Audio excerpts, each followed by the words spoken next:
चलो जी स्टार्ट करते हैं। CMA auditing. तो पेपर 10th है हमारा, corporate auditing, accounting and auditing. तो अकाउंट्स हो गया 50% और 50% है ऑडिटिंग सेक्शन बी के अंदर। अब सेक्शन बी में देखो 6 7 8 3 लिखे हुए हैं। 6 के अंदर है बेसिक कॉन्सेप्ट ऑफ ऑडिटिंग। सबसे पहले पेज पे आ जाओ, स्टार्टिंग में आगे चलो थोड़ा सा। हाँ यही। तो 50% में बेसिक्स कॉन्सेप्ट है ऑडिटिंग के, 10% वेटेज। फिर आ रहा है provision relating to audit under companies act, मतलब कंपनीज एक्ट पढ़ना है। और 30% वेटेज क्या है, यही है। तो मेन ऑडिट के अंदर हमें पढ़ना क्या है, कंपनीज एक्ट ही पढ़ना है। और 10% वेटेज वेटेज क्या है, डिफरेंट टाइप्स ऑफ अंडरटेकिंग की ऑडिट। ठीक है, हम स्टार्ट करेंगे 30% वाले से, provision relating to audit under companies act 2013।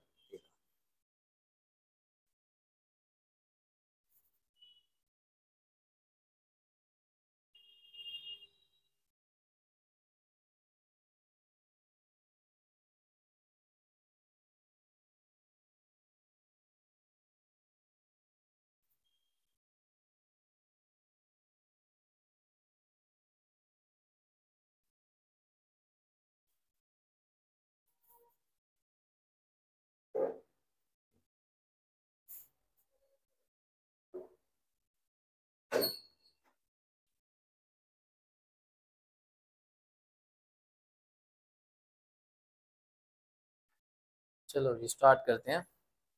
Provision relating to audit under companies act 2013।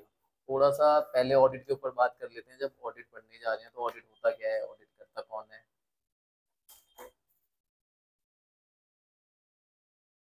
Audit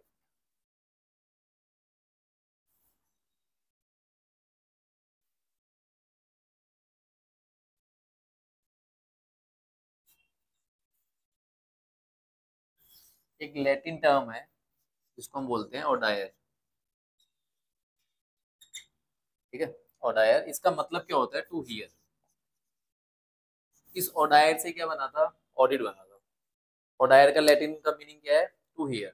पहले क्या होता था, पहले के टाइम में अकाउंटेंट्स फाइनेंशियल्स बनाते थे और वो सुनाते थे किसको, ऑडिटर को। ऑडिटर सुन के उनके अंदर क्या निकालता था, गलतियां निकालता था। पहले ऑडिटिंग का इतना कॉन्सेप्ट था।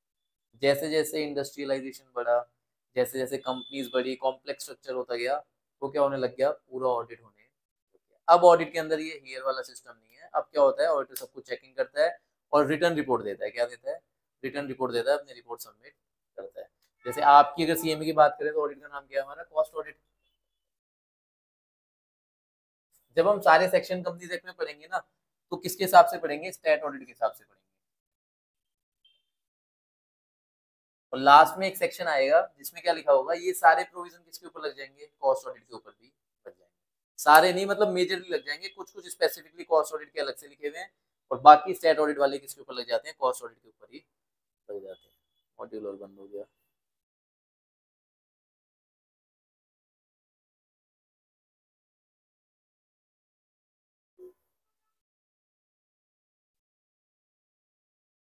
ठीक है, तो अब इसमें हम पढ़ने क्या वाले हैं, स्टैट ऑडिट पढ़ने वाले हैं। स्टैट ऑडिट के अंदर ऑडिटर की एलिजिबिलिटी क्या होती है, ऑडिटर की क्वालिफिकेशन क्या होती है, डिसक्वालिफिकेशन कैसे होती है, डिसक्वालिफिकेशन क्या होती है, अपॉइंटमेंट कैसे होगी, उसका रेजिग्नेशन कैसे होगा, उसका रिमूवल कैसे होगा, उसकी रेम्यूनरेशन कौन डिसाइड करेगा, उसकी लाइबिलिटीज क्या होने वाली है, ब्रांच ऑडिट क्या होती है, ज्वाइंट ऑडिट क्या होती है, कॉस्ट ऑडिट क्या होती है, सेक्रेटेरियल ऑडिट क्या होती है। कॉस्ट ऑडिट मतलब सीएमए की, सेक्रेटेरियल ऑडिट मतलब सीएस की और स्टैट ऑडिट का मतलब सीए की ऑडिट। तो सीए जो ऑडिट करता है उसको क्या बोलते हैं, stat audit, statutory audit.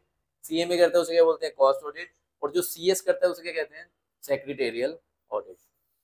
Every company, stat audit के लिए क्या वर्ड यूज हुआ है, एवरी कंपनी।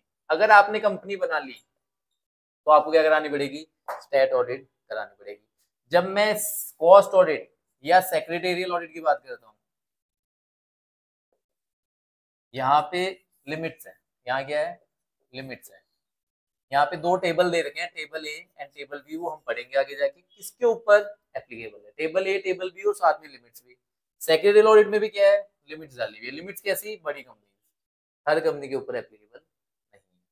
और उसकी ऑडिट हर कंपनी, सीए की ऑडिट हर कंपनी के ऊपर एप्लीकेबल है, चाहे छोटी हो, चाहे जीरो हो, चाहे कोई भी टर्नओवर नहीं हो, चाहे लॉस हो। लेकिन क्या करानी पड़ेगी, स्टैट ऑडिट तो करवानी पड़ेगी अगर आपने कंपनी बना ली, चाहे पब्लिक बनाई हो, चाहे प्राइवेट बनाई हो, चाहे ओपीसी बनाई हो, चाहे सेक्शन 8 बनाई हो। लेकिन जब कॉस्ट ऑडिट और सेक्रेटरी ऑडिट की बात करता हूँ तो यहाँ पे क्या है, लिमिट्स है, तभी आप ऑडिट कर पाओगे। जिन कंपनी पे वो एप्लीकेबिलिटी आएगी वो क्या कराएगी, दोनों ऑडिट करवाएगी, पर वो सबको करवानी है। वो कौन करेगा, सीए, ये कौन करेगा, सीएमए, ये कौन करेगा, सीएस। तो यहीं से क्या होता है, क्या बढ़ जाता है, उनका स्कोप थोड़ा वाइडर और हमारा स्कोप थोड़ा कम हो जाता है। ठीक है, अब धीरे धीरे टाइम के साथ जैसे जैसे इंडस्ट्रीज ग्रो कर रही है तो किस पे फोकस ज्यादा रहता है, कॉस्ट कटिंग पे फोकस रहता है। तो थोड़ा कॉस्ट ऑडिट की रेलिवेंस आज के साथ टाइम के साथ बढ़ रही है। ठीक है, चलो जी, तो कॉस्ट ऑडिट भी पढ़ेंगे, सेक्रेटरियल ऑडिट भी पढ़ेंगे, स्टैट ऑडिट भी पढ़ेंगे। मेन फोकस किस पे है सबसे ज्यादा, स्टैट ऑडिट पे है, क्योंकि उसके प्रोविजंस काफी सारे यहाँ पे लिखे। चलो स्टार्ट करते हैं, provision relating to audit under companies act 2013। सबसे पहले अगर मैं ऑडिट की बात करूँ तो ऑडिट किस चीज की ऑडिट होती है, जब एक सीए ऑडिट करने जाएगा तो किसकी ऑडिट करेगा, फाइनेंशियल स्टेटमेंट। किसकी ऑडिट करेगा, फाइनेंशियल स्टेटमेंट। क्या हमने कंपनीज एक्ट में फाइनेंशियल स्टेटमेंट की डेफिनेशन पढ़ी है, फाइनेंशियल स्टेटमेंट में क्या क्या आता है, क्या आता है। फाइनेंशियल स्टेटमेंट की बात करें, जनरली भी हमने देखा है फाइनेंशियल स्टेटमेंट क्या होते हैं, तो उसमें से क्या क्या आइटम होते हैं, balance sheet, trading and P&L, और क्या बस इतना ही होता है, क्या और कुछ भी होता है, नोट्स टू अकाउंट। क्या खाली बैलेंस शीट का पेज, पी&एल का पेज खत्म, नहीं, उसके आगे क्या रहते हैं, नोट्स टू अकाउंट रहते हैं। क्या इतना ही होता है, उसके बाद में क्या होता है, अकाउंटिंग पॉलिसीज। क्या होती है, अकाउंटिंग पॉलिसीज।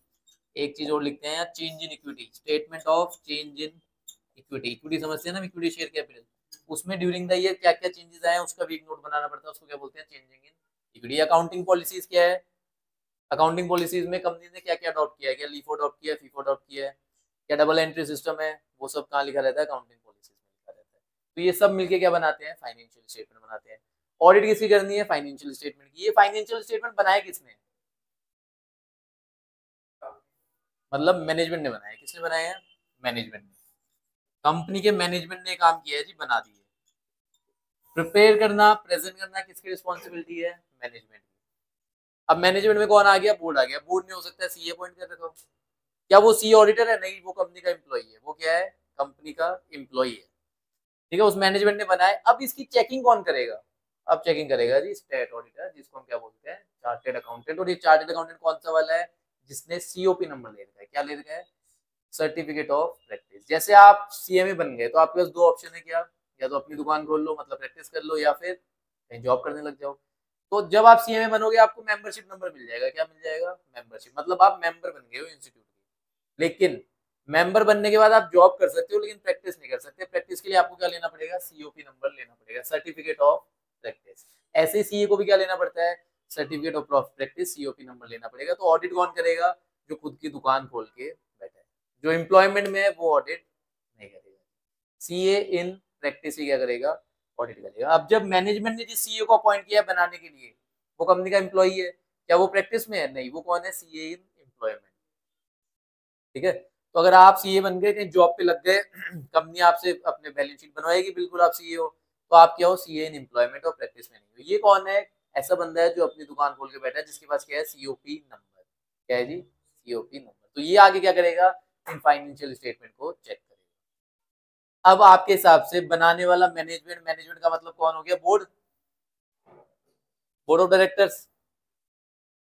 इसकी अपॉइंटमेंट किसके हाथ में होनी चाहिए, स्टेट ऑडिटर को शेयर होल्डर्स, किसके हाथ में होनी चाहिए, शेयर होल्डर्स के हाथ में होनी चाहिए। इसको अपॉइंट कौन करेंगे जी, शेयर होल्डर्स। अगर इसको बोर्ड अपॉइंट करता तो क्या दिक्कत हो जाती। अब बनाने वाला बोर्ड, और चेकिंग करने के लिए जिसको अपॉइंट करता है वो भी कौन, बोर्ड अपॉइंट करता है। क्या ये बोर्ड से दब के काम करेगा, नहीं करेगा फिर।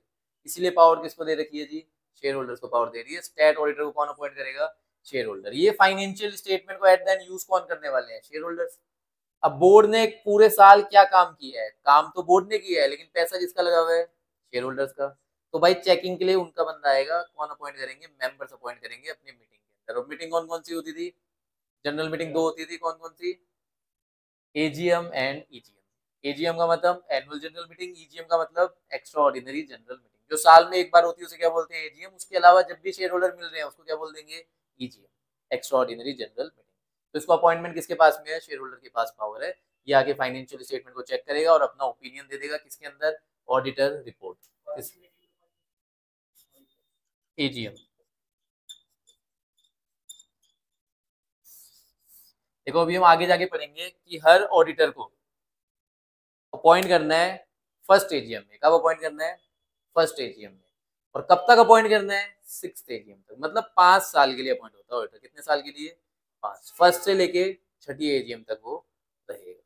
लेकिन एक बात सोचो, कंपनी बनी है आज। आज डेट कितनी है? आज नहीं लेते, थोड़ा कॉम्प्लेक्स हो जाएगा एग्जाम्पल। मान है 1 अप्रैल, चलो 1 अप्रैल ले लो, ठीक है। 1 अप्रैल ले लिया। 1 अप्रैल को क्या बन गई? कंपनी बन गई। 1 अप्रैल 2025 को कंपनी बन गई। इसका फाइनेंशियल ईयर तो पूरा होगा 31 मार्च 26। एजीएम कब होगी? सितंबर से पहले पहले 6 महीने के अंदर अंदर करनी है आपको। तो 31 मार्च 26 के बाद जो सितंबर आएगा, मतलब 30 सितंबर 2026 से पहले एजीएम करनी है। क्या 1 अप्रैल और 31 मार्च के फाइनेंशियल्स बनेंगे? नहीं बनेंगे? बिल्कुल बनेंगे। मैंने क्या बोला, ऑडिटर कब अपॉइंट होता है? एजीएम के अंदर। फर्स्ट एजीएम कब होनी है? सितंबर तक पहले पहले। अब सितंबर में एजीएम हो रही है, उसमें ऑडिटर को अपॉइंट कर रहे हैं। वहां 4 बिजनेस होते थे ऑर्डिनरी, याद होगा आपको। एजीएम में 4 ऑर्डिनरी बिजनेस होते हैं जो हर साल करने होते हैं। कौन कौन से? भूल गए। सबसे पहला होता था अडॉप्शन ऑफ फाइनेंशियल स्टेटमेंट। जो फाइनेंशियल स्टेटमेंट बने उनको क्या करना? अडॉप्ट करना। मतलब बनाए किसने? बोर्ड ने। अडॉप्ट कौन करेगा? Share holders. दूसरा होता था अपॉइंटमेंट ऑफ ऑडिटर। तो अपॉइंटमेंट ऑफ ऑडिटर तो हम करने वाले हैं। लेकिन एक बात सोचो, जो फाइनेंशियल बोर्ड ने बनाए हैं, क्या शेयर होल्डर अनऑडिटेड फाइनेंशियल्स को अडॉप्ट करेंगे? ऑडिटेड को करेंगे। किसको करेंगे? ऑडिटेड। लेकिन ऑडिटर कब अपॉइंट हो रहा है? एजीएम में। तो गड़बड़ नहीं हो गई यहाँ पे? जब ऑडिटर एजीएम में अडॉप्ट हो रहा है तो वो ऑडिट कब करेगा? तो जो एजीएम में ऑडिटर अपॉइंट होता है उसको हम क्या बोलते हैं? Subsequent auditor. क्या बोलते हैं? सब्सिक्वेंट। मतलब इससे पहले भी ऑडिटर अपॉइंट होना है, उसको क्या बोलते हैं हम? First auditor. उसको क्या बोलते हैं? First auditor. तो जो एजीएम में अपॉइंट हो रहा है वो कौन सा ऑडिटर है? सब्सिक्वेंट। लेकिन इससे पहले एक ऑडिटर और अपॉइंट होना है, जिसको हम क्या बोलेंगे? First auditor. हाँ, जैसे ही कंपनी इनकॉर्पोरेट हुई उसके 30 दिन के अंदर क्या अपॉइंट करना है? ऑडिटर अपॉइंट करना है। उसको हम क्या बोलेंगे? First auditor. जो मैंने ये शेयर होल्डर लिखा है ना, ये जनरल बात है। इसकी एक्सेप्शन क्या है? पहला ऑडिटर कौन अपॉइंट करता है? बोर्ड अपॉइंट करता है। कुछ भी बिजनेस नहीं हो, जीरो बिजनेस हो, कंपनी बना ली ना, कुछ भी बिजनेस नहीं किया, ऑडिट तो होगी। फाइनेंशियल क्यों नहीं बनेंगे? सोचो, कैपिटल आई, कंपनी बनी, शेयर कैपिटल आई, मान लो 1 लाख रुपए की कैपिटल। 1 लाख रुपए कैपिटल आई, 1 लाख रुपए कहाँ चले गए? बैंक में चले गए। अब कंपनी के कुछ भी बिजनेस नहीं है, छोटा मोटा कुछ खर्चा, वो ऑफिस है, रजिस्टर ऑफिस होना चाहिए, उसका बिजली का बिल आएगा, क्या एक्सपेंस आ गया? नहीं आ गया? तो जब एक्सपेंस आ गया, मान लो 1000 रुपए का एक्सपेंस, तो 1000 रुपए का क्या हो गया? लॉस हो गया। 1000 रुपए का लॉस कहाँ चला जाएगा? रिजर्व में ट्रांसफर हो जाएगा। तो ऐसे करके बैलेंस शीट तो कुछ ना कुछ तो बनेगी। कुछ भी नहीं हुआ तो शेयर कैपिटल आई, बैंक आया, तो दोनों मैच हो गए, आएगा ही आएगा कैपिटल। तो बैलेंस शीट तो बनानी पड़ेगी। और ये कहाँ लिखी हुई है? कंपनीज एक्ट में भी लिखी हुई है कि हर साल क्या बनाने हैं आपको? फाइनेंशियल्स बनाने बनाने, हर साल ऑडिट भी करानी है। अब जो सब्सिक्वेंट ऑडिटर है वो ऑडिट नहीं करेगा, कौन करेगा? फर्स्ट ऑडिटर अपॉइंटमेंट, जिसकी अपॉइंटमेंट करिए वो क्या करेगा? ऑडिट करेगा। और फर्स्ट ऑडिटर कौन अपॉइंट करेगा? बोर्ड अपॉइंट करेगा। कौन अपॉइंट करेगा? जनरली क्या बोलते हैं हम? Share holder. कभी भी कोई पूछे कि ऑडिटर को कौन अपॉइंट करेगा? शेयर होल्डर करेगा। लेकिन कुछ एक्सेप्शन है, जैसे कि फर्स्ट ऑडिटर कौन अपॉइंट करता है? बोर्ड अपॉइंट करता है। कंपनी इनकॉर्पोरेट हुई, 30 दिन के अंदर कौन अपॉइंट करेगा? बोर्ड अपॉइंट करेगा। ठीक है जी।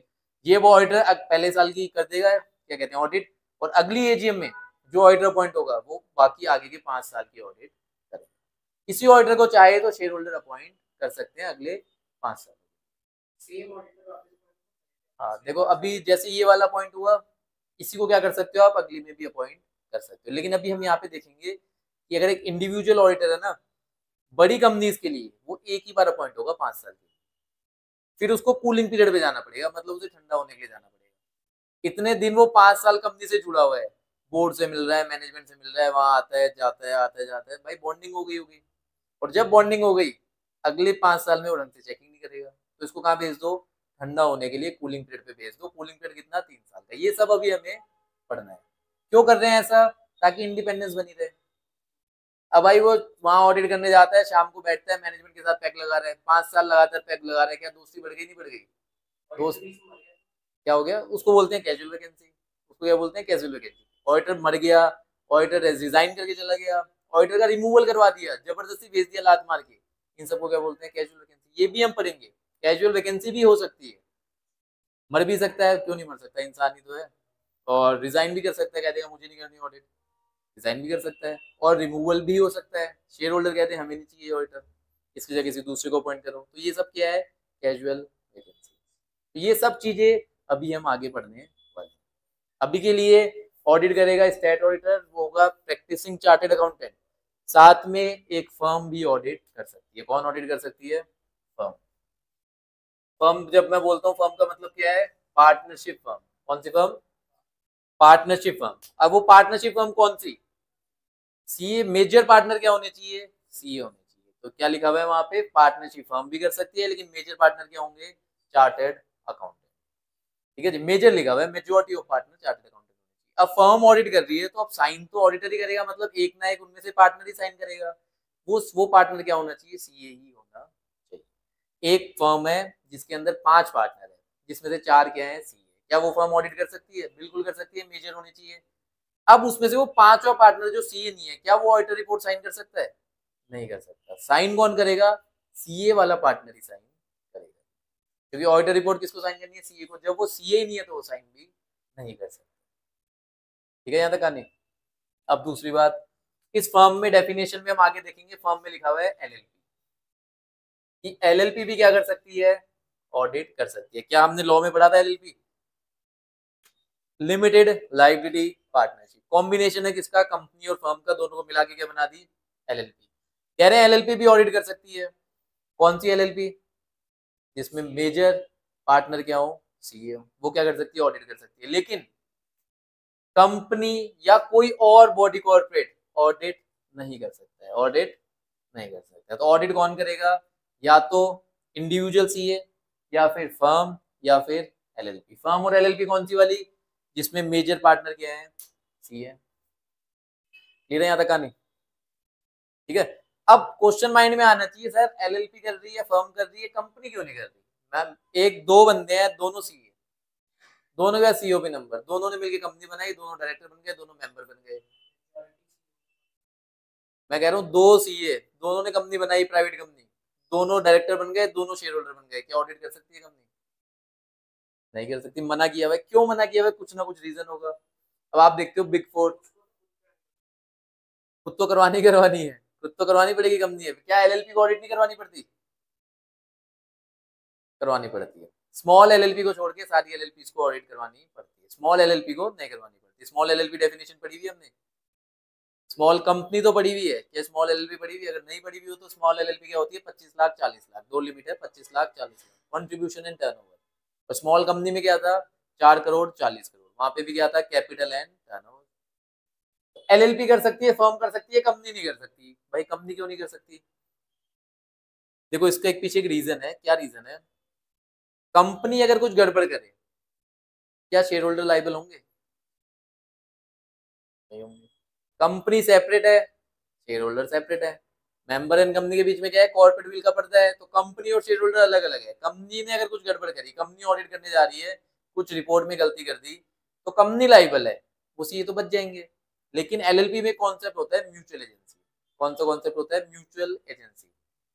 फर्म के एक्ट के लिए पार्टनर लाइबल है, पार्टनर के एक्ट के लिए फर्म लाइबल है, इसीलिए एलएलपी को क्या किया हुआ है, अलाउ किया हुआ है। तो अगर वो सीए गड़बड़ करेगा तो एलएलपी लाइबल है, एलएलपी गड़बड़ करेगी तो वो सीए लाइबल है। लेकिन अगर कंपनी हुई ना तो ऐसी लाइबिलिटी नहीं आती। अगर कंपनी को अलाउ कर देते ना, सारे सीए क्या करते, कंपनी बना के ऑडिट करते, और ऑडिट में क्या करते, गड़बड़ करते, और फंसती कौन, कंपनी फंसती, वो नहीं फंसते। इसीलिए क्या कहा, एलएलपी कर सकती है। पार्टनरशिप फर्म में भी वैसे भी लाइबिलिटी क्या होती है, अनलिमिटेड होती है। तो अगर फर्म ने गड़बड़ करी तो सारे पार्टनर की लाइबिलिटी क्या है, अनलिमिटेड है, वो सारे फंसेंगे। लेकिन कंपनी में क्या होता, वो बच जाते। इसकी वजह से क्या हुआ, कंपनी को अलाउ नहीं किया हुआ। लिफ्टिंग ऑफ कॉर्पोरेट बिल कर सकते हैं फ्रॉड के केस में, गलती के केस में थोड़ी कर सकते हैं। गलती के वहां पे हमने पढ़ा, एनिमी कैरेक्टर देखने के लिए कर दो, या फिर होल्डिंग सब्सिडी बनाई है किसके लिए, एज ए एजेंट काम करने के लिए, या कोई फ्रॉड एक्टिविटी हो रही है, कोई अनलॉफुल एक्टिविटी हो रही है, तो पर्दा हटा देंगे। लेकिन यहाँ पे कोई फ्रॉड नहीं हो रही है, गलती से भी गलती हो गई तो कंपनी फंसेगी, वो सीए बच जाएगा। इसीलिए क्या बोला, एलएलपी भी म्यूचुअल एजेंसी है, फर्म में तो वैसे ही लाइबिलिटी अनलिमिटेड है, फर्म के लिए पार्टनर ही लाइबल है, तो इनको अलाउ कर दो, कंपनी को अलाउ मत करो। तो जितने भी बिग फोर देखोगे आप, डिलॉयट, पीडब्ल्यूसी, क्या ये कंपनी के फॉर्म में रजिस्टर्ड है, हाँ ये कंपनी के फॉर्म में भी रजिस्टर्ड है। लेकिन जब ये ऑडिट करते हैं ना, तो कंपनी वाले नहीं, इन्होंने नीचे क्या बना रखी है, फॉर्म्स बना रखी है, या एलएलपी बना रखी है, उनसे क्या करवाते हैं, ऑडिट करवाते हैं। ठीक है जी। तो ऑडिट कौन करेगा? इंडिविजुअल सीए, कौन से वाला? जिसके पास सीओपी है। पार्टनरशिप फर्म, जिसमें मेजर पार्टनर क्या है? सी है। एलएलपी, जिसमें मेजर पार्टनर क्या है? सी है। लेकिन कंपनी ऑडिट नहीं कर सकती और कोई भी बॉडी कॉर्पोरेट ऑडिट नहीं कर सकता, बस यही कर सकता है। ऑडिटर को जनरली अपॉइंट कौन करता है? Share holder. लेकिन फर्स्ट ऑडिटर को कौन अपॉइंट करता है? बोर्ड। फर्स्ट ऑडिटर को कौन अपॉइंट करेगा? बोर्ड। बाकी सारे ऑडिटर कौन अपॉइंट कर रहा है? Share holder. जब भी शेयर होल्डर ऑडिटर अपॉइंट होगा तो कितने साल के लिए होगा? 5 साल के लिए। First AGM to six AGM. अब 6 में उसका पीरियड खत्म हुआ है ना, तो छठी में जब वापस अपॉइंट होगा कोई दूसरा, तो वो भी कितने के लिए अपॉइंट होगा? 5 साल के लिए अपॉइंट होगा। उससे कम अपॉइंटमेंट नहीं हो सकता। 3 साल कूलिंग डाउन, 3 साल। अभी आगे जाओगे इसमें और बहुत चीजें हैं कि इंडिविजुअल तो एक बार ही 5 साल, लेकिन फर्म, अगर पार्टनरशिप फर्म है तो 5-5 के 2 पीरियड अलाउड है। ये सारी बातें अभी हमें लॉ के साथ पढ़नी। और ये जो लिमिट है ना, ये भी हर कंपनी पे नहीं है, बड़ी कंपनीज के लिए। अगर एक छोटी सी प्राइवेट कंपनी है, वहां पे चाहे एक बार 5 साल अपॉइंट किया, फिर उसे कर दो, फिर उसे कर दो, फिर उसे कर दो, जितनी बार करना है करते रहो। लेकिन अगर बड़ी कंपनीज है, लिमिट लिखी हुई है, उन बड़ी कंपनीज के लिए क्या है? ये कूलिंग पीरियड का कॉन्सेप्ट। चलो ये अब मॉड्यूल पे आ जाते हैं। अब स्टार्ट करते हैं। Provision relating to audit under companies act. Introduction. A company is a special form of organization created, maintained and even winding up through the application of law. Company बनती भी लॉ के हिसाब से है, उसे चलाना भी लॉ के हिसाब से है और उसे वाइंड अप भी लॉ के हिसाब से करना है। वो लॉ कौन सा है? Companies act 2013। In other word, every single operation in a company subject to certain legal provision. अगर कंपनी में आपको पत्ता भी हिलाना है ना, तो कंपनीज एक्ट फॉलो करना पड़ेगा। Accordingly, auditing in a company is exclusively guided by the provision of various act, rules and other judicial pronouncement. तो जितनी भी कंपनीज की ऑडिट होती है, उनके ऊपर बहुत सारे लॉ लगते हैं। मेन लॉ कौन सा है? Companies act 2013। साथ में अगर कंपनी के ऊपर कोई और लॉज भी लग रहे हैं, तो वो भी आपको फॉलो करने पड़ेंगे। इन this context the following sources of legal provision में बी मेंशन। कुछ मेंशन करें इन्होंने, सबसे पहले क्या लिख दिया? Companies act 2013। तो जब भी ऑडिट कर रहे हो तो कंपनीज एक्ट 2013 फॉलो करना पड़ेगा, अलॉन्ग विद रेलिवेंट अमेंडमेंट। अगर ड्यूरिंग द ईयर कोई अमेंडमेंट्स आ रही है तो वो भी फॉलो करनी पड़ेगी। वेरियस कंपनी रूल, जितने कंपनी में रूल्स बने हुए हैं, क्या हम कंपनीज एक्ट पढ़ते हैं तो साथ में रूल्स पढ़ने पड़ते हैं? नहीं पढ़ने पड़ते। रूल्स बनाती कौन है? मिनिस्ट्रीज। कौन बनाती है? मिनिस्ट्रीज। एक्ट का बनने का प्रोसीजर क्या है?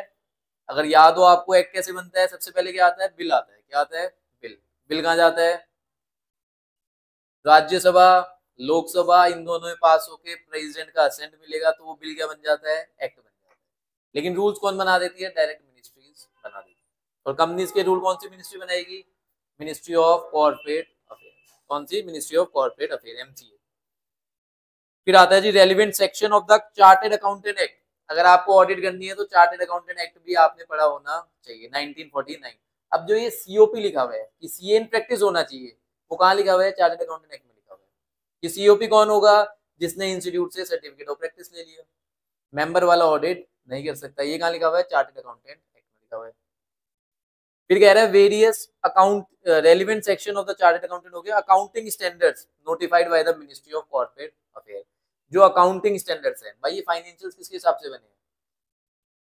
अकाउंटिंग स्टैंडर्ड्स के हिसाब से बने हुए हैं। तो साथ में आपको क्या आने चाहिए? अकाउंटिंग स्टैंडर्ड्स भी आने चाहिए। आपने ऑडिटिंग के स्टैंडर्ड पढ़ लिए लेकिन अकाउंटिंग स्टैंडर्ड नहीं आते, तो आप ऑडिट ढंग से नहीं कर पाओगे, क्योंकि फाइनेंशियल्स अकाउंटिंग स्टैंडर्ड्स के हिसाब से बनते हैं। फिर कह रहा है various standards of auditing issued by the institute of chartered accountant of India. Accounting standard के साथ में और क्या आने चाहिए? ऑडिटिंग स्टैंडर्ड्स भी आने चाहिए, क्योंकि ऑडिट किसके हिसाब से होगी? ऑडिटिंग स्टैंडर्ड्स के हिसाब से होगी। ठीक है जी। अकाउंट्स किसके हिसाब से बनेंगे? Accounting standards. लेकिन जब वो सीए इन प्रैक्टिस ऑडिट करने आएगा तो कौन से स्टैंडर्ड फॉलो करेगा? ऑडिटिंग स्टैंडर्ड के हिसाब से ऑडिट करेगा, लेकिन उसे अकाउंटिंग भी आनी चाहिए, क्योंकि चेक क्या करने हैं? फाइनेंशियल्स करने हैं। तो अकाउंटिंग स्टैंडर्ड भी आने चाहिए, ऑडिटिंग स्टैंडर्ड्स भी आने चाहिए। क्लियर है यहाँ तक कहानी? थोड़ा सा आपको स्टैंडर्ड्स के बारे में और बता देता हूँ, वो भी जरूरी है जब हम ऑडिट स्टार्ट करने जाएंगे हैं। ये सारी कहानी तो कंपनीज एक्ट की कहानी थी।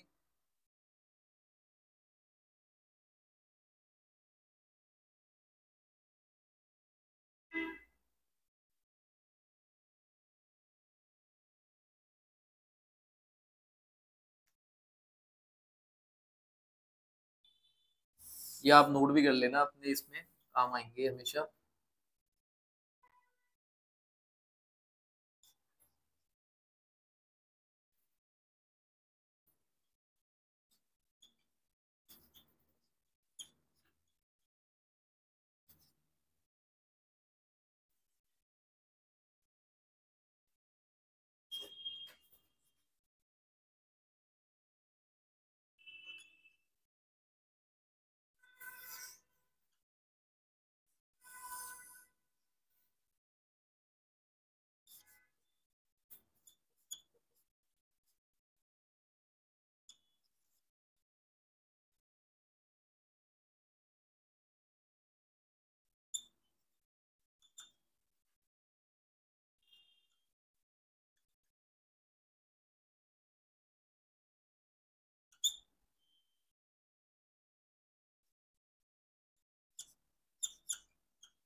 अदर एश्योरेंस एंगेजमेंट और लास्ट रिलेटेड सर्विसेज।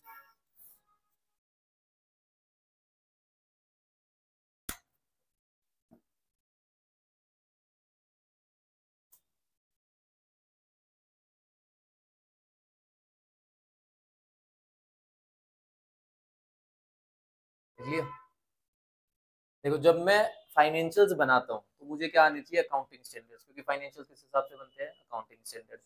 साथ में जब मैं फाइनेंशियल्स बनाता हूँ तो फॉर्मेट दिया हुआ है, कहाँ दिया हुआ है, कंपनीज एक्ट के शेड्यूल 3 में।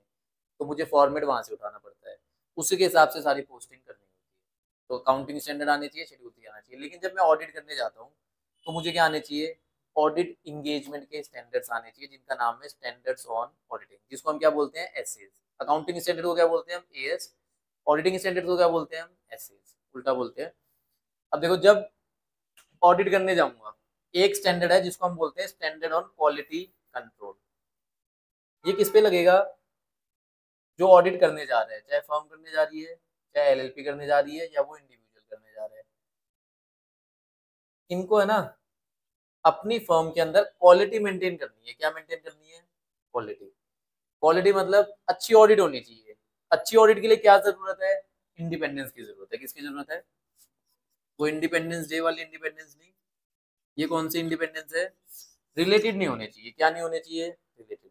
अगर जिसकी ऑडिट हो रही है और जो ऑडिट कर रहा है आपस में रिलेटेड है, मेरे भाई की कंपनी ऑडिट करने मैं जा रहा हूँ एज अ सीए, क्या मैं गलतियां निकालूंगा, नहीं निकालूंगा। क्या हमारे बीच में इंडिपेंडेंस है, नहीं है। मैं किसकी विशेष के हिसाब से काम करूंगा, अपने भाई की विशेष के हिसाब से। तो इसीलिए क्या होनी चाहिए, इंडिपेंडेंस होनी चाहिए। और मैं एथिकली करेक्ट भी होना चाहिए। कैसे करेक्ट होना चाहिए, एथिकली। क्या एथिक्स हमने पढ़ा था वहां पे, तो मेरे मॉरल प्रिंसिपल्स अच्छे होने चाहिए। ये सब कहाँ लिखा हुआ है, स्टैंडर्ड ऑन क्वालिटी कंट्रोल। तो ये एसक्यूसी 1 तो फॉलो करना ही करना है। चाहे आप ऑडिट करने जा रहे हो या आप कोई भी काम करने जा रहे हो, आपको ये standard on quality control follow करना पड़ेगा।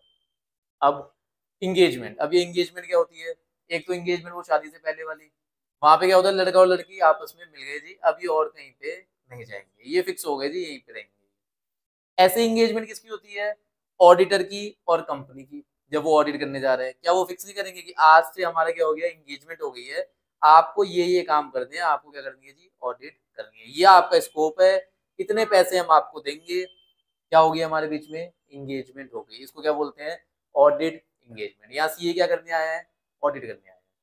क्या सीए खाली ऑडिट ही करता है, और भी काम होते हैं। दूसरा काम क्या है जी, रिव्यू एंगेजमेंट।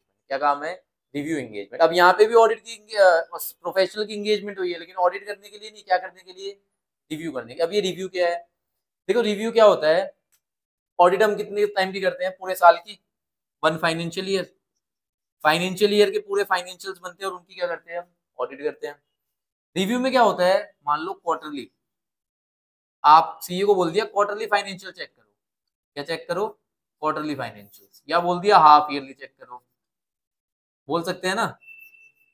जैसे लिस्टेड कंपनीज है, कौन सी कंपनी, लिस्टेड कंपनीज, इनको स्टॉक एक्सचेंज बोलता है।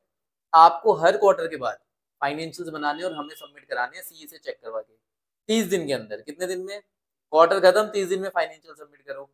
भाई 30 दिन में क्या वो ऑडिट कर पाएगा, नहीं कर पाएगा, ऑडिट में टाइम लगता है। तो वो क्या करेगा, रिव्यू कर देगा। क्या कर देगा, रिव्यू करेगा, किसका, फाइनेंशियल्स का ही करेगा, लेकिन कौन से वाले हैं, क्वार्टरली या हाफ ईयर। अब रिव्यू में क्या ऑडिट जितनी अश्योरेंस दे पाएगा, नहीं दे पाएगा। जब वो टाइम कम ले रहा है, जल्दी करके दे रहा है, तो यहाँ अश्योरेंस क्या होगी, कम होगी। तो यहाँ पे जब वो ऑडिट में अश्योरेंस देता है ना, क्या गारंटी ले लेता है ऑडिटर जब अश्योरेंस देता है कि सब कुछ बढ़िया ही है, नहीं, वो क्या देता है, रीजनेबल अश्योरेंस। क्या देता है, रीजनेबल अश्योरेंस। वो कभी भी गारंटी नहीं लेता है। Reasonable assurance is not a guarantee. देखो जब मैं ऑडिट करने जाऊंगा तो मेरे सामने 10,000 वाउचर्स है, 10,000 इनवॉइसेस है, क्या मैं 10,000 चेक कर लूंगा सारे, चलो 10,000 को बढ़ाते हैं, 20,000, 50,000, 1 लाख, 2 लाख इनवॉइसेस है, क्या चेक कर सकता है ऑडिटर सारे, नहीं कर सकता। तो वो क्या करेगा, सैम्पलिंग। क्या करेगा, सैम्पलिंग। सारे चेक नहीं करेगा, उसमें से कुछ सैंपल्स निकालेगा, उनको चेक करेगा और उनके हिसाब से जजमेंट लेगा पूरी पॉपुलेशन पे। तो जब वो सैम्पलिंग कर रहा है तो वो क्या कंप्लीट गारंटी दे सकता है, नहीं दे सकता।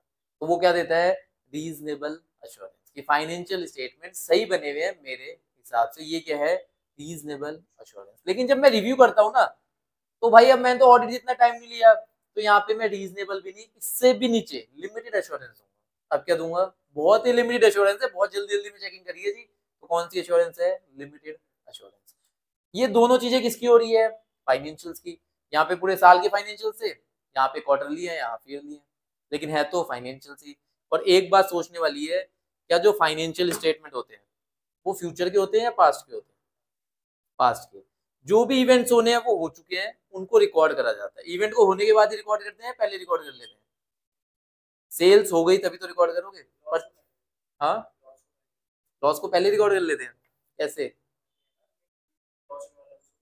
वो एक अलग चीज हो गई। वो क्या होता है, प्रोविजन बना लेते हैं, प्रोविजन बना लेते हैं, वो एक अलग चीज है। लेकिन जब भी कोई इकोनॉमिक इवेंट होता है, होने के बाद हम क्या करते हैं, उसे रिकॉर्ड करते हैं।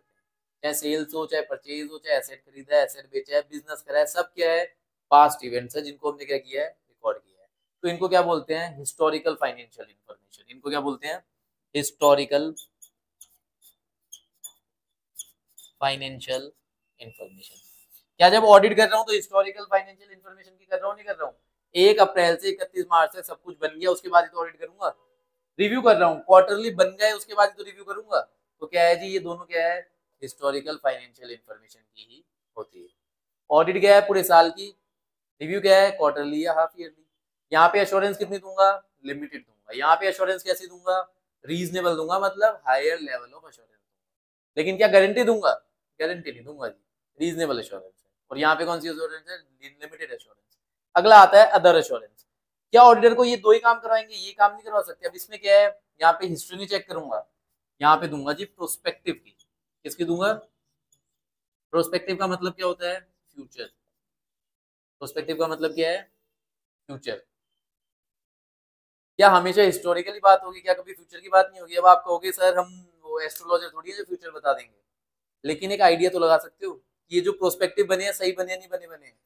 जिन इन प्रोस्पेक्टिव को जिसके बेसिस लेके बनाया गया, क्या वो बेसिस सही है या नहीं है।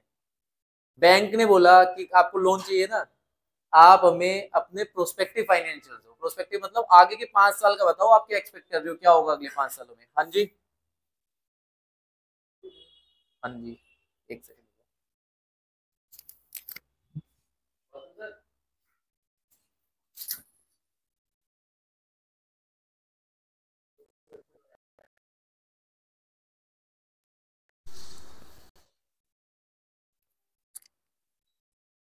तो यहाँ पे क्या होगा, अदर इंश्योरेंस के अंदर प्रोस्पेक्टिव किसकी बात करेंगे हम, फ्यूचर की, फ्यूचर के फाइनेंशियल्स की। कौन से फाइनेंशियल्स की, फ्यूचर की। अब देखो कंपनी को क्या लेना है, लोन लेना है, बैंक के पास गई लोन लेने के लिए। बैंक ने बोला पहले तो दिखाओ पिछले 3 साल के फाइनेंशियल, उन्होंने दे दिए।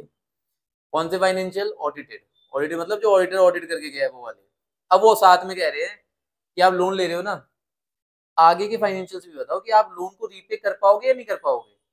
अगले 5 सालों में आपकी कंपनी का क्या होने वाला है, सेल्स कितनी पहुंचने वाली है, एक्सपेंसेस कितने हैं, प्रॉफिट कितना होने वाला है, क्या एक एक्सपेक्टेशन लगाई जा सकती है, एस्टिमेट लगाया जा सकता है, नहीं लगाया जा सकता, एंटिसिपेट कर सकते हैं ना। एक साल में थी 5 करोड़, अगले साल है 10 करोड़, उसके अगले साल है 15 करोड़, तो क्या मैं गेस नहीं कर सकता कि इस साल 20 करोड़ हो सकती है, आसपास रहेगी उसके। तो इसको क्या बोलते हैं? प्रोस्पेक्टिव। और वो बोलते हैं ये प्रोस्पेक्टिव ही ना सीए से चेक करवा के लाना।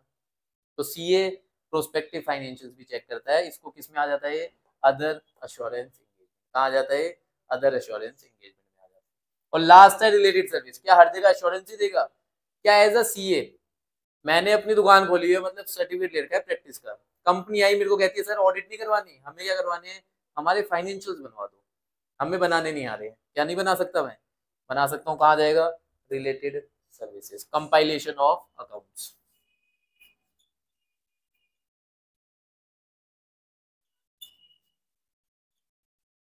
ठीक है जी। तो इंगेजमेंट ये 4 होती है, इसमें और भी सर्विसेज आ सकती है, कुछ भी चीज से काम करा रहे हो, कहाँ जाएगा? रिलेटेड सर्विसेज में। तो इंगेजमेंट 4 तरह की है, तो ऑडिट, या फिर रिव्यू, या फिर अदर एश्योरेंस, या फिर रिलेटेड सर्विसेज। जब ऑडिट कर रहा हूं तो कौन से standards? Standard on auditing. Review कर रहा हूं तो रिव्यू स्टैंडर्ड्स, अदर एश्योरेंस कर रहा हूं तो अदर एश्योरेंस स्टैंडर्ड्स, और रिलेटेड सर्विसेज के अलग स्टैंडर्ड्स। हम क्या पढ़ने वाले हैं? Audit engagement. क्या पढ़ने वाले हैं जी? Audit engagement. तो ऑडिट एंगेजमेंट में क्या चेक करूंगा? Financial information. कौन से? हिस्टोरिकल। कौन से? हिस्टोरिकल। फॉलो क्या करूंगा? Auditing standards. लेकिन जब मैं ऑडिट कर रहा हूँ, क्या क्वालिटी मेंटेन करनी है नहीं करनी है फर्म को?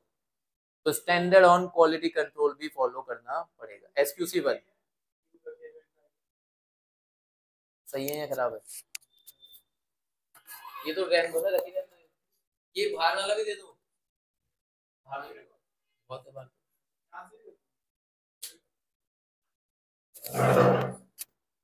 ठीक है जी। स्टैंडर्ड ऑन क्वालिटी कंट्रोल भी SQC 1 भी मेरे को फॉलो करना पड़ेगा। ये SQC 1 है अम्ब्रेला स्टैंडर्ड, इसको क्या बोलते हैं? अम्ब्रेला। ये इन चारों के ऊपर लगेगा नहीं लगेगा? क्या मैं रिव्यू कर रहा हूँ क्वालिटी मेंटेन नहीं करनी?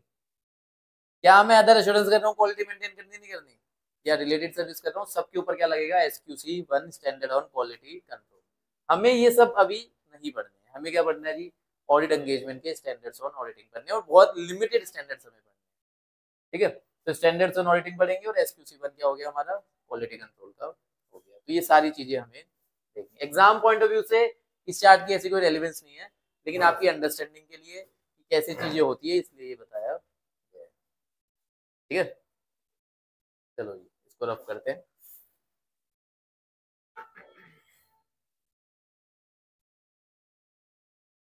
ऑडिट करेगा कौन? सीए या फिर LLP। फर्म, LLP या इंडिविजुअल सीए। और फर्म और LLP कौन सी वाली? जिसमें मेजर क्या है? सीए। चलो जी।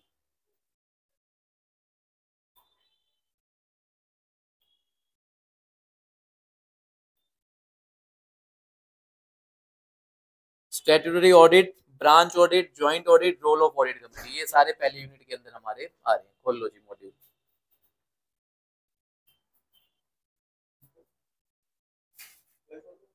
चलो बंद। रिफ्लेक्शन तो आ रहा था, खुला हुआ था तो खुला हुआ था तो रिफ्लेक्शन आ रहा था इसमें। चलो जी। The term statutory signifies anything regulated by law of state. ये जो वर्ड लिखा हुआ है स्टैट्यूटरी ऑडिट, तो स्टैट का मतलब क्या हुआ? स्टैट्यूटरी का मतलब क्या है? लॉ। स्टैट्यूटरी का मतलब ही क्या होता है? किसी लॉ में लिखा हो। तो रेगुलेट किससे होता है? लॉ से रेगुलेट होता है। Accordingly an audit which is conducted under a specific statute और act may be called as statutory audit. और ये स्टैट्यूटरी ऑडिट कौन से एक्ट के हिसाब से होती है? कंपनीज एक्ट के हिसाब से। तो इसीलिए इसको क्या बोलते हैं हम? Statutory audit. In a company form of organization, the management is separated from ownership. क्या मैनेजमेंट और ओनरशिप अलग अलग है या नहीं है कंपनी में? मैनेजमेंट किसके पास है?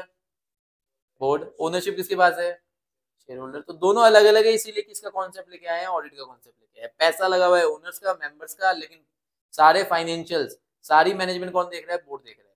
तो भाई इन बोर्ड की गलतियां कौन ढूंढेगा? Auditor ढूंढेगा। through those shareholders are the owner of the company's property, they do not actively take part of the management of the company, वो management में participate नहीं करते हैं. Instead, the company is managed by a group of managers who are interested with the proper utilization of the resources produced procured by the company with the objective of maximization of shareholders wealth. लेकिन जो सारा management देख रहा है, जो सारे पैसे को यूटिलाइज कर रहा है, सारे पैसे को मैनेज कर रहा है, वो कौन है जी? Board of director. वो पैसे को इस हिसाब से मैनेज करता है कि शेयर होल्डर की वेल्थ को क्या करे? बढ़ा दे. Therefore, in this context, the management stewardship and must be properly vouched by an independent third party. ये independent third party कौन है जी? ऑडिटर. तो मैनेजमेंट का काम चेक करने के लिए कौन होना चाहिए? एक इंडिपेंडेंट थर्ड पार्टी होनी चाहिए, जो कौन है जी? Auditor. This is why audit of the books of account by a qualified and independent auditor has been made mandatory in every company. तो हर कंपनी के अंदर क्या है? ऑडिट मैंडेटरी है. और कौन करेगा ऑडिट? इंडिविजुअल, फर्म या एलएलपी. ठीक है जी. कंपनीज ऑडिटर एलिजिबिलिटी, कौन ऑडिटर बन सकता है? Qualification of a company auditor as per section 141. देखो जो टोटल सेक्शन है ना audit and auditors companies act के हिसाब से, वो है 139 से लेके 148 तक. वैसे तो बोलते हैं 147 तक है, लेकिन 148 भी इसी में इंक्लूसिव है. वो भी ऑडिट की बात करता है, कॉस्ट ऑडिट की. As per section 141 of the companies act, the following person should be considered as qualified for being a company auditor. ये बंदे क्या बन सकते हैं? ऑडिटर बन सकते हैं. सबसे पहले लिखा हुआ है a person shall be eligible for appointment as an auditor of a company only if he is a chartered accountant. क्या होना चाहिए? chartered accountant होना चाहिए. A firm can also be appointed by firm's name to act as the auditor of a company if majority of partner practicing in India are qualified for appointment as a company auditor. तो firm भी बन सकती है अगर उसके majority partner क्या हो? Chartered accountant in practice. Where a firm including a LLP, firm के साथ क्या लिख दिया? LLP भी लिख दिया. Is appointed as an auditor of a company, only the partner who are chartered accountant shall be authorized to act and sign on behalf of the firm. तो auditor report को साइन कौन करेगा? वही partner sign करेगा जो क्या है? CA. तो फर्म भी कर सकती है ऑडिट, एलएलपी भी कर सकती है, इंडिविजुअल भी कर सकते हैं, लेकिन सारे क्या होने चाहिए? सीए. और फर्म के अंदर मेजॉरिटी पार्टनर क्या है? CA in practice. एलएलपी के अंदर मेजॉरिटी पार्टनर क्या है? CA in practice. ठीक है जी. और साइन कौन करेगा? उन मेजॉरिटी में से कोई ना कोई सीए साइन करेगा. अगर फर्म को अपॉइंट कर दिया है तो फर्म में वो जो नॉन सीए है ना पार्टनर, वो साइन नहीं कर सकता है. ठीक है जी. Note, in this context the meaning of the term chartered accountant shall be interpreted based on the provision of chartered accountant act as follow. अब हमने ऊपर पढ़ा था ना भी, कंपनीज एक्ट के साथ में सीए एक्ट भी पढ़ना पड़ेगा. तो भाई चार्टर्ड अकाउंटेंट कौन है? वो कहाँ देखना पड़ेगा? सीए एक्ट में देखना पड़ेगा. क्या लिखा हुआ है? चार्टर्ड अकाउंटेंट कौन है? Chartered accountant means a person who is a member of the institute. जो कौन है जी? इंस्टीट्यूट का मेंबर है. और मेंबरशिप आती कैसे है? एग्जाम क्लियर करो, ट्रेनिंग करो, उसके बाद में क्या आती है? मेंबरशिप आती है.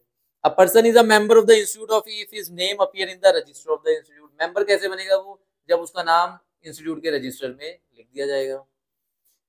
The following person shall be entitled to have his name entered in the register. किसका नाम लिखा जाता है रजिस्ट्रेशन में? वो भी लिखा हुआ है. कौन? Any person who is a registered accountant और a holder of a registered certificate, restricted certificate at the commencement of this act. देखो दिस एक्ट का मतलब चार्टर्ड अकाउंटेंसी एक्ट कब आया? 1949. क्या 1949 से पहले कोई अकाउंटिंग प्रोफेशनल होंगे या नहीं होंगे? वो कौन थे? Registered accountant. तो वो रजिस्टर्ड अकाउंटेंट को क्या मान लिया गया कि आप भी क्या हो जी? इंस्टीट्यूट के मेंबर हो.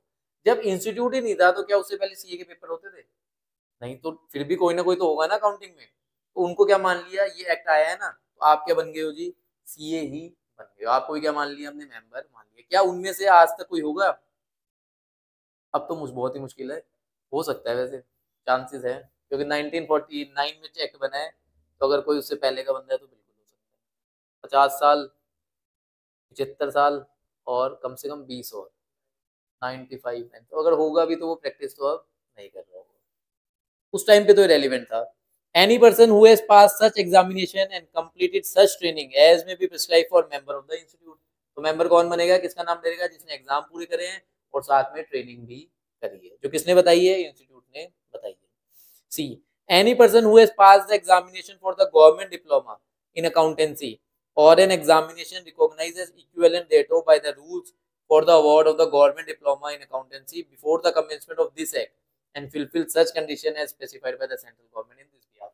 अगर गवर्नमेंट ने कोई डिप्लोमा कोर्स बना रखा था अकाउंटेंसी का इस एक्ट के आने से पहले, और उसने वो गवर्नमेंट डिप्लोमा ले रखा है, तो वो भी क्या बन जाएगा, सीए। लेकिन कब, 1949 से पहले की बात होगी ये। Any person who at the commencement of this act is engaged in the practice of accountancy in any state and fulfill such condition as specified by the CG।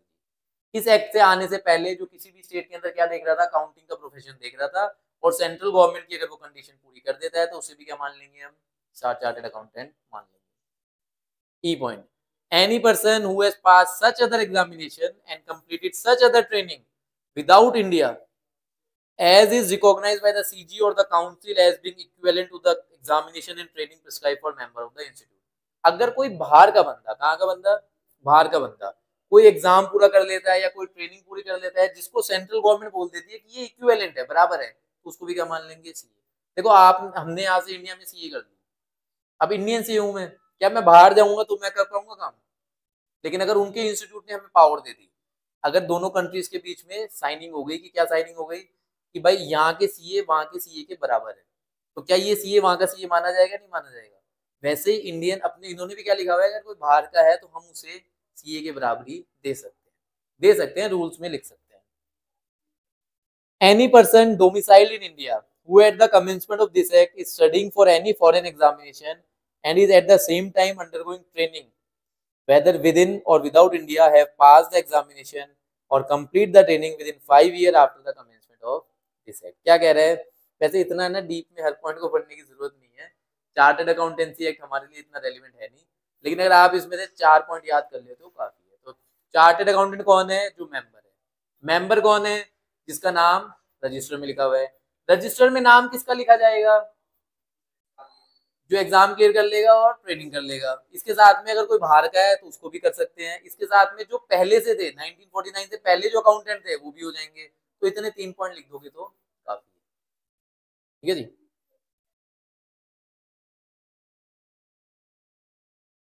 चलो, disqualification of a company auditor, हमने qualification पढ़ ली, अब किस पे आ गए जी, सीधा disqualification पे। कौन डिस्क्वालिफाइड है, कौन ऑडिटर नहीं बन सकता है।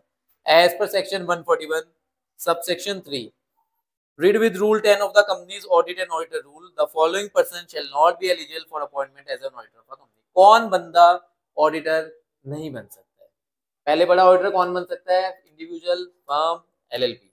लेकिन इसमें इंडिविजुअल क्या होना चाहिए, सीए, फर्म में मेजोरिटी क्या होनी चाहिए, सीए, एलएलपी में मेजोरिटी क्या होनी चाहिए, सीए। फिर पढ़ लिया सीए क्या होता है। अब देखने की कौन सा ऑडिटर किस कंपनी में ऑडिटर नहीं बन सकता है। सबसे पहला लिखा हुआ है, अब body corporate other than LLP registered under the LLP act 2008, मतलब कोई भी बॉडी कॉर्पोरेट ऑडिटर नहीं बन सकती, लेकिन कौन सी बन सकती है, एलएलपी बन सकती है। लिखा हुआ है ना अदर देन एलएलपी, मतलब देखो एलएलपी बॉडी कॉर्पोरेट की डेफिनेशन में है, इसीलिए क्या बोला, कोई भी बॉडी कॉर्पोरेट नहीं बनेगा लेकिन एलएलपी बन सकती है। तो पहली डिस्क्वालिफिकेशन किसके ऊपर आ गई, बॉडी कॉर्पोरेट के ऊपर। दूसरी, एन ऑफिसर और employee of the company, company का ऑफिसर या कंपनी का एम्प्लॉय क्या नहीं बनेगा, कंपनी का ऑडिटर नहीं बनेगा। भाई अगर बना दिया एक एम्प्लॉय जो कंपनी का सीए है, क्या उसी को ऑडिटर बना दे, इंडिपेंडेंस खत्म हो जाएगी, तो वो कभी भी नहीं बनेगा। तो कंपनी का एम्प्लॉय, कंपनी का ऑफिसर कभी भी ऑडिटर नहीं बन सकता। फिर अ पर्सन हु और हिज रिलेटिव और पार्टनर, क्या लिखा हुआ है, कौन नहीं बनेगा, पर्सन हु और हिज रिलेटिव और partner is holding any security और इंटरेस्ट इन द कंपनी और सब्सिडरी और इट्स होल्डिंग और एसोसिएट कंपनी और subsidiary of such holding company of face value not exceeding 1 lakh rupees. क्या कह रहा है, कोई भी बंदा या उसका रिलेटिव या उसका पार्टनर कंपनी में क्या होल्ड कर रहा है, सिक्योरिटी होल्ड कर रहा है, मतलब शेयर्स, डिवेंचर, कितने रुपए के, एक्सीडिंग 1 लाख, 1 लाख से ज्यादा। अगर मैं सीए हूं इन प्रैक्टिस और मैंने कंपनी के शेयर्स खरीद लिए कितने से ज्यादा, 1 लाख से ज्यादा, मैं ऑडिटर नहीं बन सकता हूँ। क्यों नहीं बन सकता हूँ, क्योंकि मैं क्या नहीं हूँ, इंडिपेंडेंट नहीं हूँ। अब जब मैंने शेयर्स खरीद लिए, क्या मैं कंपनी से रिलेटेड हो गया, नहीं हो गया, तो मैं अब शेयर होल्डर आ गया, तो अब मैं क्या नहीं कर सकता जी, वहां का ऑडिटर नहीं बन सकता हूँ। एक सेकंड रुकना यार, इसमें ना थोड़ा ऊपर नीचे है, हमारे मॉड्यूल्स अपडेटेड नहीं रहते यार।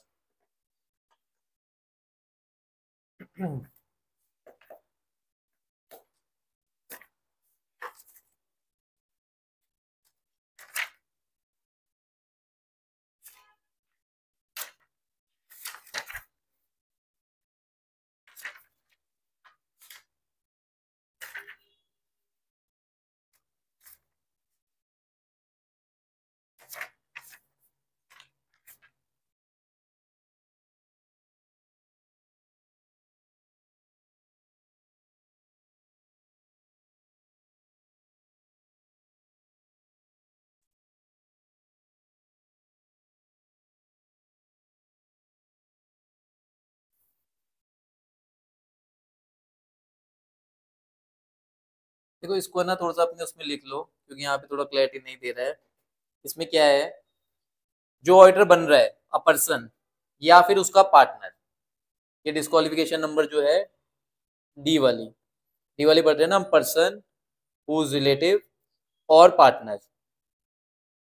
इसमें लिख लो, क्या लिख लो, कि जो पहला पॉइंट है ना होल्डिंग ऑफ सिक्योरिटी, तो वो पर्सन और उसका पार्टनर एक भी रुपए की सिक्योरिटी नहीं खरीद सकता है। वो पर्सन या फिर उसका पार्टनर क्या नहीं कर सकता है, एक भी रुपए की सिक्योरिटी होल्ड नहीं करेगा।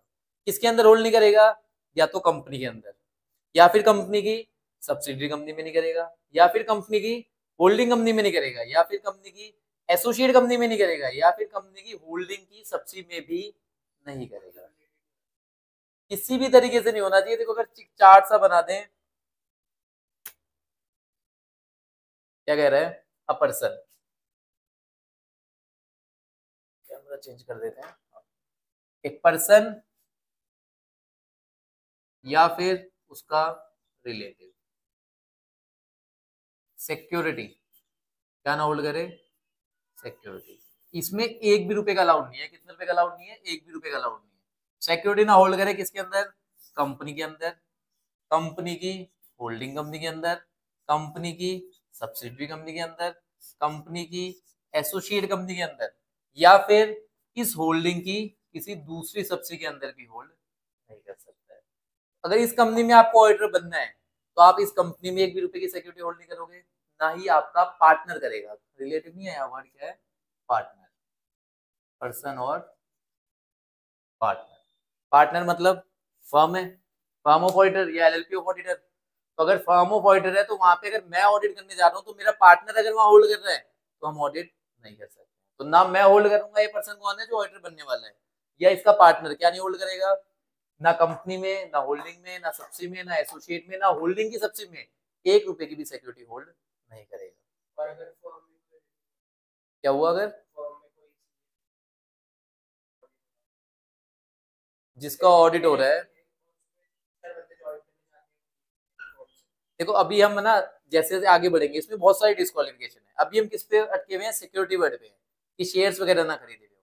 तो पर्सन और पार्टनर एक रुपए का भी शेयर नहीं खरीद सकता, लेकिन रिलेटिव के लिए एक लिमिट दे दी है। अगर मैं ऑडिटर बन रहा हूं तो मेरा रिलेटिव कितने तक की होल्ड कर सकता है। अब उस बुक में पढ़ो क्या लिखा हुआ है, नॉट एक्सीडिंग 1,00,000 रुपीज। तो रिलेटिव कितने तक की खरीद सकता है, 1,00,000 रुपए तक की सिक्योरिटी रिलेटिव खरीद सकता है। क्या जो ऑडिटर बनने जा रहा है वो एक रुपए की भी खरीद सकता है, नहीं खरीद सकता। क्या उसका पार्टनर एक भी रुपए की खरीद सकता है, नहीं खरीद सकता। लेकिन क्या उसका रिलेटिव खरीद सकता है, हाँ रिलेटिव खरीद सकता है। कितने रुपए की, नॉट एक्सीडिंग 1,00,000, मतलब 1,00,000 रुपए तक की सिक्योरिटी खरीद सकता है। ठीक है कहानी यहाँ तक। पहला पॉइंट क्या था, कोई भी बॉडी कॉर्पोरेट नहीं बनेगी, लेकिन कौन सी बॉडी कॉर्पोरेट बन सकती है, एलएलपी बन सकती है। दूसरा क्या था, ऑफिसर और एम्प्लॉय ऑफ द कंपनी, इस कंपनी का मिस्टर एक्स एम्प्लॉय है, क्या है, एम्प्लॉय है, साथ में मिस्टर एक्स सीए भी है। क्या ऑडिट कर लेगा, नहीं कर सकता। ना ऑफिसर कर सकता, ना एम्प्लॉय कर सकता। फिर क्या लिखा हुआ है, फिर हम ये पहली कंडीशन पढ़ चुके हैं सिक्योरिटी वाली। अब आती है दूसरी condition, is indebted to the company, a person who himself, his partner or his relative is indebted to the company। indebted का मतलब उधारी ले रखी हो। क्या ले रखी हो, उधारी ले रखी हो। या तो कंपनी से ले रखी हो, या उसकी सब्सिडरी से ले रखी हो, या उसकी होल्डिंग से ले रखी हो, या उसकी एसोसिएट से ले रखी हो, या होल्डिंग की किसी दूसरी सब्सिडी से ले रखी हो। कितने से ज्यादा की नहीं होनी चाहिए, 5 लाख से ज्यादा की उधारी नहीं होनी चाहिए। अब ऐसा क्यों करा, अगर मैं कंपनी की ऑडिट करने जा रहा हूँ, क्या करने जा रहा हूँ, कंपनी की ऑडिट, और मैंने कंपनी से उधारी ले रखी है कितने रुपए की, 5 लाख से ज्यादा की, मान लो 6 लाख रुपए की, क्या मैं कंपनी के बोर्ड के प्रेशर में आ जाऊंगा, नहीं आ जाऊंगा। भाई जिससे उधार ले रखा होता है उससे हम क्या रहते हैं, दबके रहते हैं। तो इसीलिए इसको अलाउ नहीं किया गया। अब यहाँ पे जो लिमिट है ये पर्सन के लिए भी है, उसके खुद के लिए भी थे, उसके रिलेटिव के लिए भी है, और उसके पार्टनर के लिए भी है। लेकिन सिक्योरिटी वाले वर्ड में क्या था, पर्सन और पार्टनर तो एक भी रुपए की सिक्योरिटी नहीं खरीद सकता, लेकिन रिलेटिव कितने की सिक्योरिटी खरीद सकता है, 1,00,000 तक की खरीद सकता है। ये बुक में ना थोड़ा सा गलत लिखा हुआ है, उसे करेक्ट कर लेना। लेकिन इंडेप्टनेस किसके लिए, तीनों के लिए है। कोई भी 5 लाख रुपए से ज्यादा की इंडेप्टनेस नहीं होनी चाहिए। अगला पॉइंट, अगला क्या कह रहा है, गिवन अ गारंटी। गारंटी किसके लिए देते हैं हम, किसी और ने लोन ले रखा है और मैंने उसकी गारंटी ले रखी है, मैंने उसकी क्या ले रखी है, गारंटी ले रखी है। तो मैंने भी गारंटी ना ली हो, मेरे रिलेटिव ने भी गारंटी ना ली हो और मेरे पार्टनर ने भी गारंटी ना ली हो, कितने से ज्यादा की, in excess of 1 lakh rupees, कितने से ज्यादा की, 1 लाख से ज्यादा की गारंटी नहीं होनी चाहिए। मैं ऑडिट करने जा रहा हूँ, कंपनी ने आपको लोन दे रखा है, कितने रुपए का लोन दे रखा है, 50,000 रुपए का, और इस लोन की गारंटी मैंने ली हुई है, क्या मैं ऑडिटर बन सकता हूँ? फिर से सुनेंगे एक बारी, मैं ऑडिट करने जा रहा हूँ, कंपनी से लोन लिया हुआ है आपने, कितने रुपए का लोन लिया हुआ है, 50,000, इस लोन की गारंटी मैंने दी हुई है, क्या मैं ऑडिटर बन सकता हूँ? बिल्कुल बन सकता हूँ। गारंटी कितने से ज्यादा की नहीं होनी चाहिए, 1 लाख से ज्यादा। मैंने कितना बोला, 50,000। मैं कंपनी का ऑडिट करने जा रहा हूँ, कंपनी ने मुझे लोन दे रखा है, कितने का, 3 लाख रुपए का, क्या मैं ऑडिट कर सकता हूँ? कर सकता हूँ। लोन कितने से ज्यादा नहीं होना चाहिए, 5 लाख से ज्यादा नहीं होना चाहिए, बड़ा लोन नहीं होना चाहिए, बड़ी गारंटी नहीं होनी चाहिए। मैं देखो, अगर 5 लाख से कम का लोन है तो मानते हैं कि ऑडिटर इतना इन्फ्लुएंस नहीं होगा उनसे, लेकिन अगर बड़ा लोन है, 5 लाख से ज्यादा का लोन है, तो ऑडिटर इन्फ्लुएंस होने लग जाएगा। और गारंटी में एक चीज बताओ, लोन खतरनाक है, गारंटी खतरनाक है? गारंटी खतरनाक है ज्यादा, इसीलिए गारंटी की लिमिट कितनी है, 1 लाख, और लोन की लिमिट कितनी दे रखी है, 5 लाख। मैं कंपनी की ऑडिट करने जा रहा हूँ और मैंने कंपनी के 10 रुपए के शेयर खरीदे हैं, क्या ऑडिट कर सकता हूँ? नहीं कर सकता। सिक्योरिटी खरीदी हुई है 10 रुपए की, नहीं कर सकता हूँ। मेरे रिलेटिव ने 100 रुपए की सिक्योरिटी खरीदी हुई है, क्या कर सकता हूँ ऑडिट? रिलेटिव के लिए कितनी लिमिट है, 1 लाख, और मेरे लिए और मेरे पार्टनर के लिए कितनी लिमिट है, 0, 1 रुपए की भी नहीं खरीद सकता। ठीक है जी, तो 3 पॉइंट हो गए हैं, मैं, मेरा पार्टनर या मेरा रिलेटिव। तो मैं, मेरा पार्टनर, मेरा रिलेटिव, लोन नहीं ले रखा हो कंपनी से, कितने से ज्यादा का, 5 लाख, गारंटी ना दे रखी हो किसी के लिए, कितने से ज्यादा की, 1 लाख, सिक्योरिटी ना खरीदी हो, कितने से ज्यादा की, पार्टनर और मेरे लिए 0, रिलेटिव के लिए 1 लाख। ठीक है जी, कहानी यहाँ तक। मैं कंपनी का ऑफिसर नहीं होना चाहिए, मैं कंपनी का एम्प्लॉय नहीं होना चाहिए, मैं कोई बॉडी कॉर्पोरेट नहीं होना चाहिए, लेकिन अगर मैं बॉडी कॉर्पोरेट एलएलपी हूँ तो कोई अलाउड हूँ, कोई दिक्कत नहीं। ठीक है, आज के लिए इतनी डिस्क्वालिफिकेशन पढ़ते हैं, अगली क्लास में आगे कंटिन्यू करेंगे। ये जो मैंने लोन लिया है, ये कंपनी से भी नहीं होना चाहिए, कंपनी की सब्सिडी से भी नहीं होना चाहिए, ये चार्ट हर जगह रहेगा। कंपनी, कंपनी की सब्सिडी, कंपनी की होल्डिंग, कंपनी की एसोसिएट, होल्डिंग की कोई दूसरी सब्सिडी से भी लोन नहीं होना चाहिए। लिखा हुआ है यहाँ पे, a person who himself indebted to the company और सब्सिडरी, होल्डिंग, एसोसिएट और subsidiary of such holding company. आप जो बोल रहे हो, आपने क्या बोला, सब्सिडरी की सब्सिडरी, क्या सब्सिडरी की सब्सिडरी मेरी सब्सिडरी नहीं है? बिल्कुल है, तो सब्सिडरी से लोन नहीं होना चाहिए।